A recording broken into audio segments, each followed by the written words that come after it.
Hey, what's up guys? In this video we're going to talk about the primary key constraint in structure query language. The primary key uniquely identifies each record in a table, and the primary key ensures that the field will have unique and not null values. Like an example, here in the table employee we have added the primary key constraint to the field ID.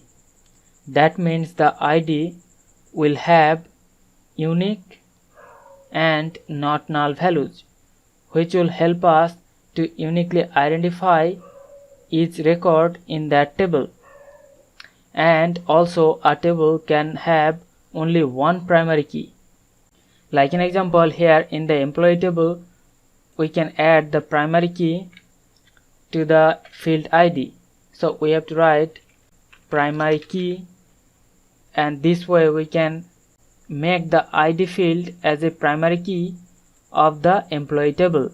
And also we can add the primary key after the table has been created by using the alter table statement. So we have to write alter table, then the name of the table, and then we can write add primary key, and we can add the primary key constraint to one field of that table. Like an example, here we have created one table employee, so I'm gonna write alter table, then the name of the table employee, and then we have to write add primary key, and we can add the primary key to any of the fields of that table. So I'm gonna add the primary key to the field ID. So in this line of statement, the primary key constraint will be added to the field ID of the table employee. Now to drop the primary key constraint, we have to use the statement alter table, then the name of the table, and then we have to write drop primary key. Like an example, here we have added the primary key constraint to the field ID of the table employee.